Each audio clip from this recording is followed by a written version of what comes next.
Welcome to the Social Propertypreneur podcast. And here is your host, social media queen, property investor, and entrepreneur, Laura Muse.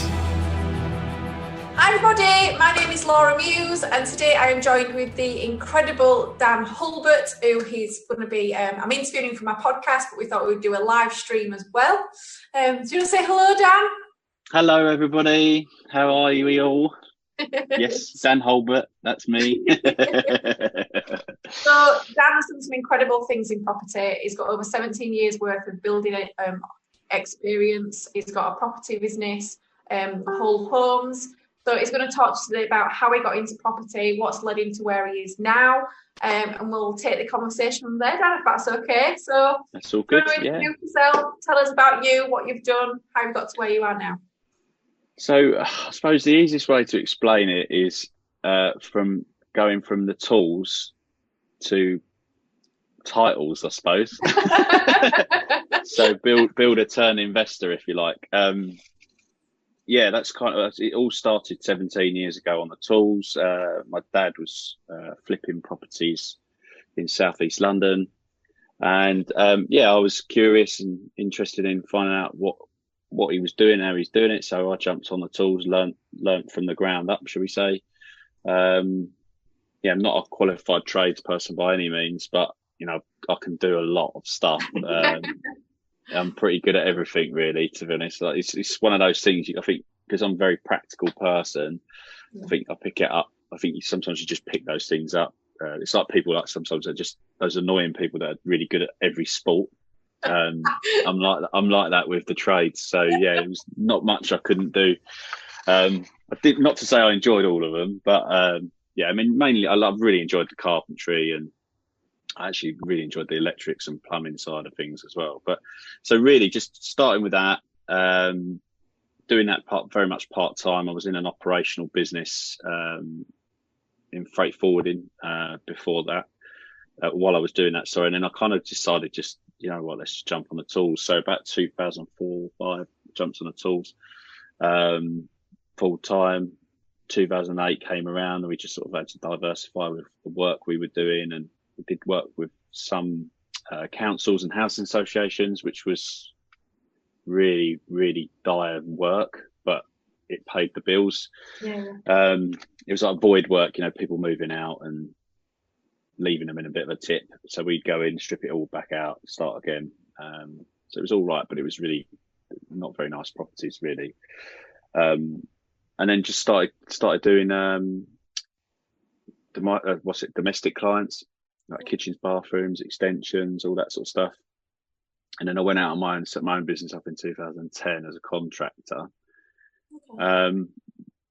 And I loved it, really loved it. But I was just always wanting to get back into property and understand how to do property, because Dad did it. And they were lucky not to lose everything, but because they didn't really get themselves educated like we know education. So yeah, it was how do I get back into property? Sorry, my little girl's just banging on the window. I'm really sorry. That's all right. Hello. Sorry, Dan. That's all right. It's all right. It's fine. It's absolutely fine, obviously. This is the times we live in, right? At the moment. I haven't got kids, but I've got two little dogs, and they're out in the garden with my wife at the moment, because they will just be like all over me otherwise. Two little I tried that concept with my daughter, but obviously it's not really working. Yeah. Let me in. Love it. So just I really had an interest in property, so I got some coaching online from Rich Dad Poor Dad. From their book, off the back of that, and they were like, go and find some property networks. And I was like, what? There's no such thing as a property network. I said, I do business networking. They went, yeah, no, but there's property ones out there. I went, no, I don't think there is. And there was one 20 minutes down the road from my house. So I started networking. So, you know, over 10 years ago now, and loved it. Like, just loved it. I mean, I'm a massive Wealth Dynamics, the Wealth Dynamic profile and stuff. So I'm a big supporter, and I'm like 73% Blaze. So like networking and connecting and asking the question, who can I work with rather than what or how, is my big driver and my my flow, if you like. So networking has been awesome for me, and I started working with property investors, and one particular guy, I did something like we did 13, 14 HMO conversions in a year. Oh wow! In and around Medway area. And were you managing all them? Yeah, so I was the builder and project managing it and getting all the trades in, and just doing everything basically. How was that? Stressful? Well, now I haven't got any hair, so no, I still didn't have hair then. 23, I lost my hair. I'm 39 now. So no, most people that know me now have never known me any different to what I am. So they never know me with hair. So it's quite funny. But it was tough. It was a lot of work. I did enjoy it, but it was always like, how can I do this for myself? And I went and did some training with Tigrant. Then they turned to Elite Legacy. Now they're something else. So I can't keep up with them. But the training itself was really good. It was just the community. There wasn't really a community there. And some good mentors and stuff like that. So I learned a lot. But I think for me, it was I really enjoyed business, and I really enjoyed my company. But they were like, just go and buy below market value properties and go up north. And I'm like, I don't want to go up north. I decided, it's, funny enough, Sheffield was the first place I invested. And oh, really? Bought 2 properties up there, and I can never remember the name of the place, but I know it's not a particularly nice area. Page Hall, is it? Don't say Page Hall. S14. All right. Don't tell me that's where you live. I'm in this now. But we did a couple there, and the thing is they tell you that to do that, and I was doing all the refurb work, so I was in my van driving up and down the motorway with all the gear, doing all the work, and like the first deal we did, it was something like 8-9 weeks it took me to do it over the weekends. So 8-9 weekends in a row to do bathroom, kitchen, full decorate, all the doors. It's a bloody nightmare. It was good fun. We got a few beers in and took. Where were you sleeping in the property? No. There was a pub down the road that we got. In the car a bit like what's called, like, I suppose now, service accommodation. I don't even think that was a thing then. But it was literally food and beers, and then upstairs go to sleep, and then crack on the next day. And the thing is, I was the one bloody doing all the work and driving, so all for £157 net cash flow a month. I mean, it's just crazy times, but loved it, learned a lot from it, and all the money that we borrowed, we did it all with none of our own money. So and we only needed to borrow something like, I don't know, 15 grand or something like that. And I was petrified to ask anybody for that money. It's just ridiculous. And funnily enough, before we started talking, I was putting deal sheets together to approach a few investors. So it's funny how times change, and with experience and practice, and just doing it all the time, it changes, doesn't it? But so that's kind of where it all started, and did more stuff up in the northwest. Did some HMOs. I think I've done 30 plus. I think we're about 34, 35 HMO conversions now. Oh, wow. Over that time, not for myself, but for as a contractor or as a project manager, some for myself, and then quite a few were deal packaged as well. So, but when I say deal package, it's not just source it and that's it, see you later, and package it that way. We do a full service, so we fold in my construction experience, and we've got a really good couple of builders that work really, really well together. So I'm helping them build their business as well. So we're all sort of like, a good little team, really. And then, I was looking at doing some developments. We had a development going through. It was nearly 2 years of our life to try and get it through planning, and then it right at the last bloody hurdle, the valuations didn't come in anywhere near where we wanted them because of what's going on. So we had to pull out and lose the option, which is, it is what it is. But I'm kind of glad in a way. I'm kind of glad that we didn't get stuck in for a reason. Yeah. So developments are definitely still in the pipeline for me, but just not now, not right now. So that's me in a nutshell. So how have you, because obviously when you first started, you were doing it for other people, like obviously from a construction project management role. How long has it taken you to kind of get to where you are, and how have you scaled your business? Because I know you obviously have got quite a big deal packaging business. Which I'm looking to expand into other areas in the UK. So currently talking to Liverpool, someone in Liverpool, and then someone in East Midlands as well. So, really looking to sort of ramp that up. I'm part of like PIN Mastermind as well, because I wanted to get a good community of people and be around some like-minded people and help them grow as well. Because I just think it's really great to be part of something that's got that support. Because I'm a supporter myself, I love having that support around me too. So, and it's nice to be able to help each other and crack on really. For me, as I said earlier, I always ask the question, and when it comes to scaling and stuff, I always ask that question of who can I work with really. As I say, we're working with a couple of build teams that are, trying to get them on board and up to scratch with things. They've got a good business anyway, but it's just working together. And as I say, like trying to work with people in different areas, because not everybody suits the southeast. It's not, it's a great capital. Get my teeth in. There's a great capital. No, we were just saying, weren't we? I've been on so many Zoom calls this week. Like my brain is fried.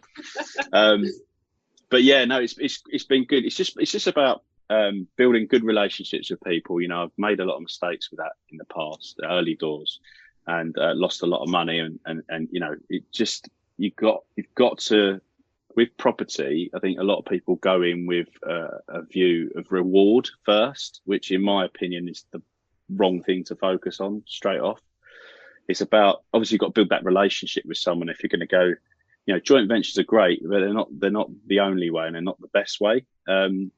Everything I've ever done generally has been using other people's money as a return on investment type of scenario. So just standard loan agreements and personal guarantees and restrictions on properties and stuff like that. So I've done joint ventures, and they just don't always work out the way you want them to. Everyone's expectations are different. So it's better for me, like to just do strategic partnerships and work with people in a strategic way to try and help each other grow, which is what we're trying to do down here in the south, with the builders, the architects, letting agents, and just work as a small group of people that can actually pass each other work and work together.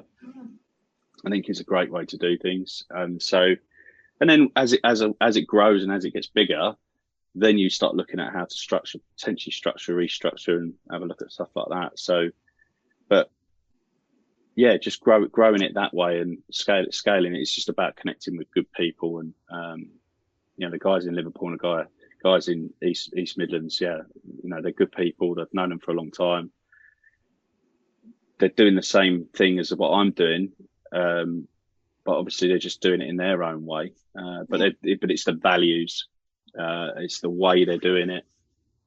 Simple things, like a simple question would be, do you add your sourcing fees in the acquisition costs for the net return, to get the net return on investment? And if they say no, then I'm not going to work with them. It's just that simple, because it's not a true reflection of what the return on investment is. I thought you were asking me then, Ben. I'm going to say, yeah, I do.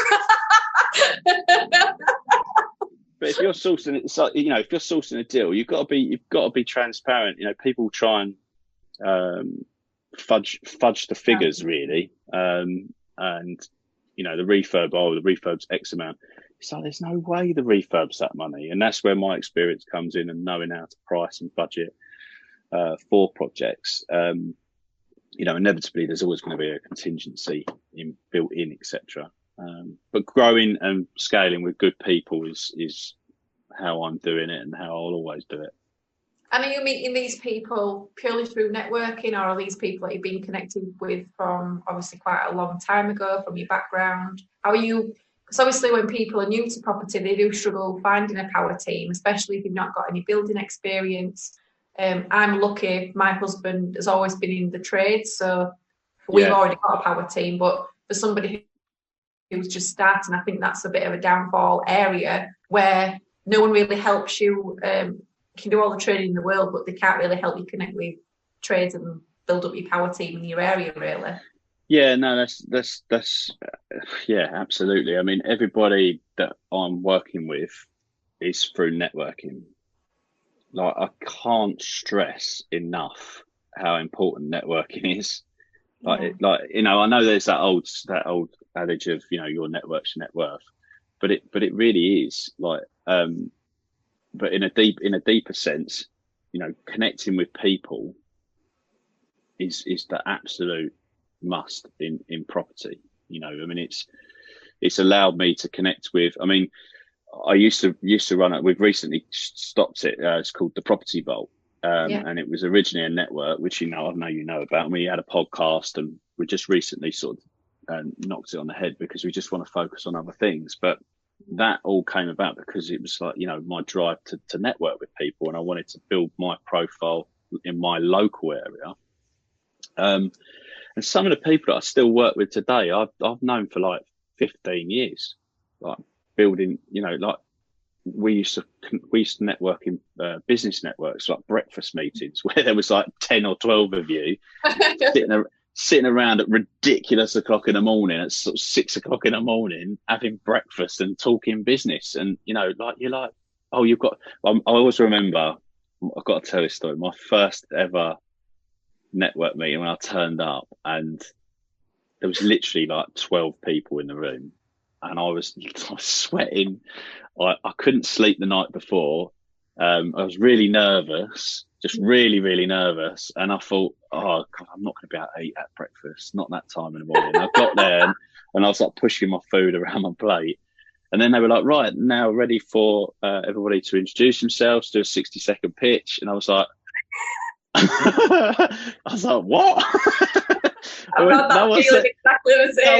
No one said anything about standing up and saying who you are, and I was so petrified. This is like, let's say this is 15 years ago now. 15 years ago, 2005, and I was just absolutely sweating. And I stood up, I did it, and sat down. I can't even remember what I said. But then I kept doing it. I kept doing it. And the more and more I did it, every single week, the more confident I became, the more I connected with people. And then I felt more confident. So, I am naturally extrovert, but I'm quite shy in a new situation. Sometimes it just depends on the situation and what it is. But over time you do it. And, and then last month, before this COVID-19, the lockdown and stuff, I was speaking in front of 450 people on stage, and it's just, and everyone's like, oh my God, like all my the fellow masterminders were like, you're so natural. And I was like, well, yeah, but I've been doing it for 15 years. That's the thing. If I'd had to do that off the bat, geez, I don't think I would have turned up. So it's all about consistency and keep doing stuff, and test and measure. I mean, that's massive things I've learned about that. Test and measure things. Sometimes you have to just knock it on the head or pivot or whatever. But so when all those years, it's just been about people. It really has. And there's been some awesome people, and there's been some absolute numpties. So, but that's life. It's balance, isn't it? Life is good and bad. You can't have it good all the time. It'd be boring. Keeps you on your toes, doesn't it? So yeah. in regards to what's happening now, so for people who are listening to the podcast, we're currently in lockdown in the UK. How is it affecting your business? What have you implemented into your business so you can still obviously run? Do you mind sharing that with people? I think people are no, that's fine.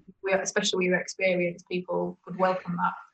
Yeah, I mean, again, it's about talking to people. It's about staying connected with good people and being supportive and supported. Forming those relationships, doing things like this, Zoom calls, and I mean, as we said, lots of those. And they put their price up. You said, and they put the price up. So naughty, but it's bound to happen, wouldn't it? But I'm doing a lot of learning, a lot of reading, staying in the forefront of people's mind.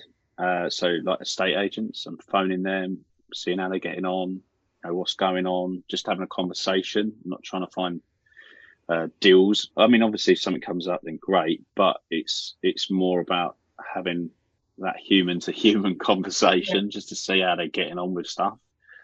So, but by staying in that, because there's going to be I know we're going to talk a bit more about opportunities, but there's going to be a lot of opportunities moving forward. So really it's just, like I'm rereading some stuff. There's this guy, it's a good book. How to attract investors for property. I'll take a look at that. It's just a little, just to refresh and just make sure I'm not missing anything, any tips. Going back to this book, this is a great book. Yeah, I was literally just going to mention, I saw that you did a video the other day and mentioned you were reading that. Yeah, because I want to focus, and that's the thing. I mean, like the Property Vault, I've loved it. The last 4 years have been awesome. Amy came on board 18 months ago and hosted the network as well, and obviously co-hosted the podcast. We've had a laugh. We've got on with it. We did some training stuff for people as well, and we've enjoyed it. But it was just got to a point where I was just it's time to focus in and not be distracted by other things. Whole Homes is part of. It's always been there in the background as part of the business, but it's just, that's the brand, that's the focus, packaging deals, working with investors, trying to help people and support people within that area of, so it's all property focused. So property related services, consultancy, project management, all that sort of stuff. It's just about supporting and helping people, because at the moment, right now, build work is very tough. We managed to force two projects on, but having good builders and them trying to help you and come up with solutions as well makes a massive difference. I spoke to two or three other builders I know, and they're like, "Oh, well, our suppliers closed." And I went, "There are other suppliers," and they were like, "Yeah, but they don't give us the same discount." Like, that's just not a solution. Like, to me, I can't work with people like that. I need people to be a little bit more,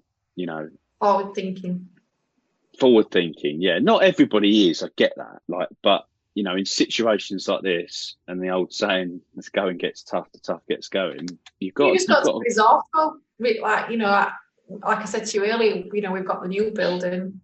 We're using suppliers that we've never used before. A lot of them are independents, because obviously for them, they need to open the business. Otherwise, they will go bust. So we started working with a few more people like that to keep our projects going. And do you know what? They're giving us they're actually matching prices because they want the business.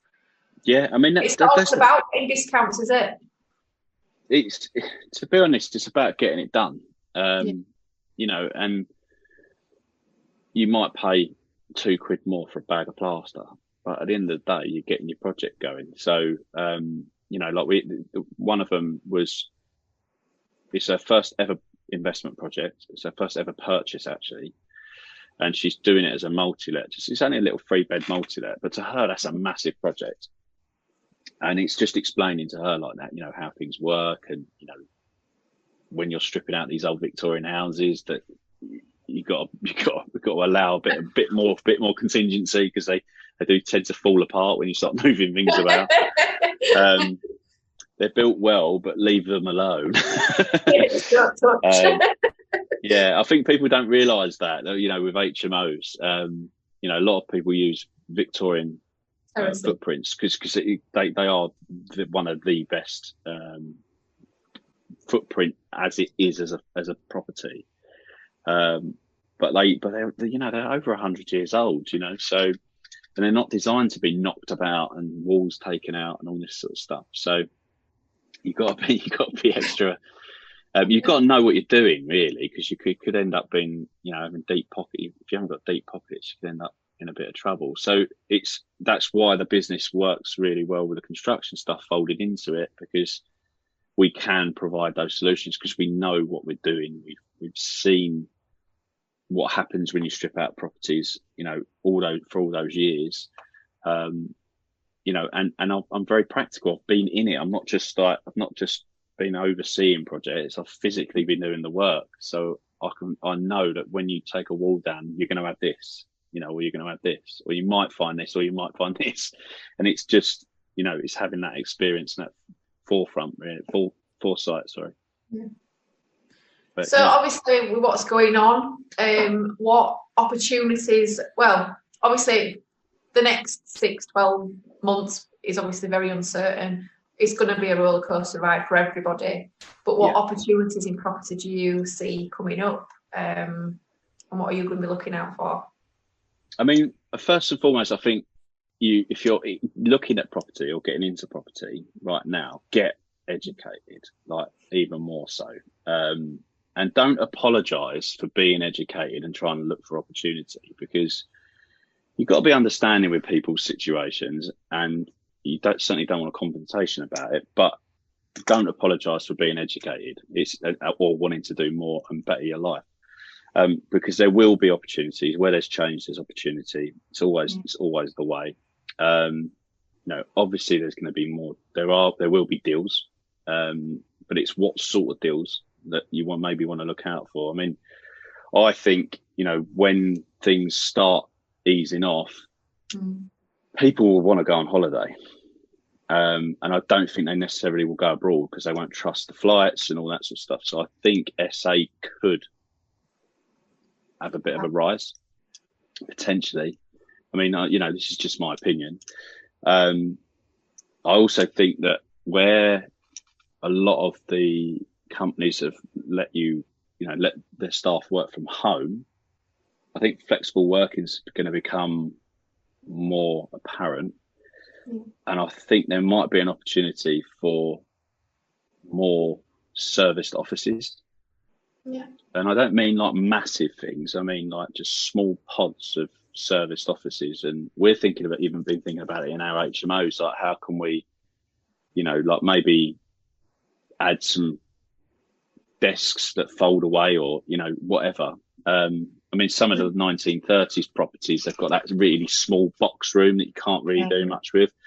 Maybe turn that into 2 little desks and add that as an additional thing for working from home. And so I think there's going to be opportunities there. And also the secondary high street, I think there might be some more opportunities. It's small businesses, I just don't know if they're going to be able to survive this. And I think it gives the opportunity for a number of resources that you could do work in offices. The secondary high street, there is potential to do PD on that. So you could potentially convert back into resi. But also the thing that's gone through the roof is like things like Deliveroo and all that sort of stuff. So you might find some smaller takeaway shops, buying those, or you buying them as an investor and renting them to someone, as long as your mortgage and everything's okay with, obviously the cooking facilities and all that sort of stuff. You've just got to check into that side of it with your broker, etc. But yeah, I think there's going to be lots of opportunity. And ultimately, I mean, look, there's going to be a massive dip in the market. There's going to be people needing to sell quick. I think purchase lease options and purchase options are going to be something to add to the toolkit. Because I think financing might be a little bit, you just don't know where it's going to be, do you? No, I think assisted sales as well, to be honest, because obviously people can't get the values for the properties they maybe want, but they need to do the work and haven't got the cash to do it. I mean, we've not personally ever done an assisted sale, but I know that quite a few people are into that bit of a niche, and maybe it's time for people to get educated on alternative creative strategies. I think you've got to get educated. You've got to learn some more creative ways of doing things. I think HMOs will be a good, I think if not even better, investment strategy, because I think we're going to unfortunately see a lot of divorce, unfortunately, and I think you're going to see a lot of people wanting to downsize and keep things simple, or what if this happens again? I think there's going to be a lot of panic. So I think HMOs might be, so if you can do, I mean, we've always done them to a really high standard. I've never been that magnolia brown carpet kind of person. So we've always done them, with our brand in mind and with the end user in mind. And, for me, I always look at it from 3 perspectives. So I'm looking at it, obviously, at the beginning from a building perspective. So getting my knowledge in there to understand how we can do this practically. And then I'm looking at it from obviously a return on investment, whether that's for me or for one of my investors, because I would I'll treat that investment as if it's my own investment anyway. I like to take responsibility to make sure that that's delivered. And then I'm looking at it from the end user's point of view, like, does it function well? Has it got nice flow? Has it got nice feel to it? So you're trying to look at it all these different ways, and you learn that over time. I certainly didn't look at things like design and functionality at the beginning. It was just, that do, stick it in, job done. But the more you get into it and the more you want to, I think if you can treat it like a business, and the more you treat it like a business, the more you'll want to build best practice into that business, test and measure everything, tweak what isn't working, etc. So I think there's going to be lots of opportunity, and as I say, where there's change, there is opportunity. So yes. Well, thank you so much for your time today, Dan. I really appreciate you take time out. I know you're super busy. So I'm going to cut the live feed now on social. So goodbye, everybody. See you later.